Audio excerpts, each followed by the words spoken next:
ambassador of Laphroaig, Mr. Simon Brooking, That's right? correct. I also represent Ardmore and teachers. Okay, excellent. Well, welcome in Quebec City. It's great to be here for the first time. First time? My first visit. Did you have any time to enjoy the city yet?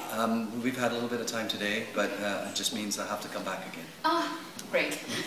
I have an idea, actually. Is it for like the Olympics? Like if we want to apply for the Laphroaig live events?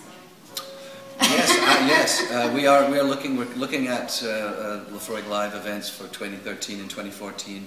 I definitely think that Canada would have a great event. It continues to grow in the market. I'm just glad that we have Laphroaig back in Canada. Well, you're welcome if you want to have this event in Quebec City. We'll be glad to have you here. I just want to ask you a question about. Laphroaig, it's like 200 years old distillery, and you don't have that many expression like some other distillery in Scotland where they have like 20 or 25 different products. Why is that? Well, we have pretty much stuck to tradition in terms of the bottlings for us. I think some of the challenges for a lot of the distilleries today is that they've shut down and they have to restart. And so, as a result, they haven't had as much liquid, as much spirit. So, what we've been able to do, we've been up and operational since World War II. We shut down for a time during that time, but since then, we have been producing spirit consistently. So, we've always pretty much stayed to our standard expressions, our 10-year. The 15 to 18-year-olds. Quarter cask is fairly new. I mean, that's only 8 years old at this point. There's not a lot of variation within those.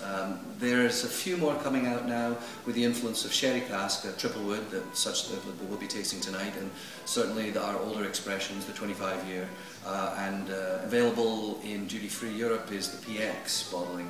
So I think you're going to see a little bit more of the sherry influence, but we pretty much we keep it fairly simple. Okay, excellent. It's very good too.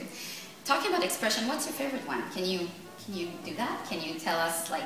Well, it's what's your favorite child? Yes. It depends on the day. Okay. But let's do tonight. Well, the 10-year is just a fantastic whiskey for me. It's my Lost on a Desert Island whiskey. Okay. Because it's just. It's a dynamic whiskey. There's a reason it's the #1 selling Islay single malt, because it has so much going on, and I think it's a classic example of older doesn't necessarily mean better for single malt scotches. Exactly. Talking about expression as well, you have released, I'm sorry if I don't say it right, Cardeas Spice, 18 years old, and also it's no longer available. I think. Well, it's only for Friends of Laphroaig. But you kind of ran out, so do we have to go with the 30 years old, or you will expect a later production? Or we have the cartridge bottlings, of which there have been a number of different bottlings over the last 5 years now. Then they are bottled for the Islay Festival, for the Festival. Last year's was the Islay edition, and each year will be a different year. This year we have Origins, and that's to celebrate the 18th year anniversary of the Friends of Laphroaig. Yes.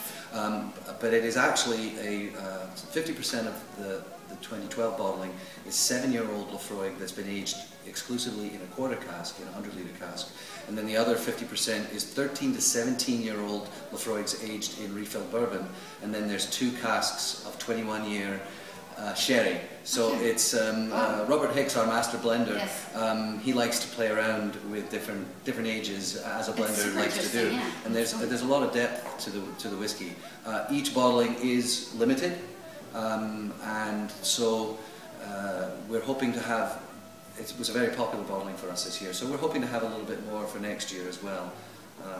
But it is very limited, and so people need to jump on it as quickly as possible. When it's available. You make. I have the impression that you make a bigger deal of the triple wood and the quarter cask. Why is that?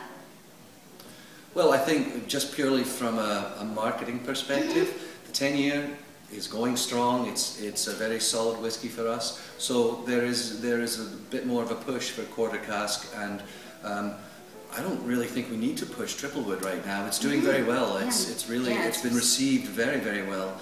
And I think again because of that sherry influence. So quarter cask we're pushing a little bit more because it's a little bit more of an unknown for a lot of Laphroaig drinkers. So we like to introduce people to it. It's a great whiskey. Yeah, it is. As a woman, I really enjoy to see women in the whiskey industry and everything. And you had a very important woman in the history of Laphroaig, Bessie. And how do you keep her memory alive today in 2012? Well, everywhere I go I talk about Bessie. I mean, she's the only female distillery owner in Scotland in the 20th century. It's great. And so it really is, she is part of the foundation of Laphroaig. But also for me, I keep her spirit alive because I enjoy introducing Laphroaig to women. It's a growing market, it's fantastic, and there's something about Laphroaig that women really take to. I call Laphroaig the Earth Mother. And there is a connection with that. Yes. And so I'll give you an example. There's down in Georgia, just outside Atlanta, there's a place called Mac McGee's, and they have a whiskey club, a group of women who every month get together and they drink Laphroaig, and it's a knitting circle. Wow. And that to me is just a fantastic example of how the whiskies in general, Laphroaig specifically, is being embraced by women worldwide. Just to finish the interview, Friends of Laphroaig is like tonight's event. It's very important for you guys, and I see that you're like 500,000 now friends of Laphroaig. It's like huge. Everyone has a piece of land in Islay. We are going to have enough land. We have had to expand our property for the Friends of Laphroaig just outside the distillery. So we have enlarged. We have plenty of space for as many Friends of Laphroaig as possible. I'm not sure if we can all get them onto the island all at once, 500,000 people on an island of 3,000 people. The ferries, it would be... We have a problem now. Difficult. But they have Laphroaig on the ferry, so we could at least be happy getting there.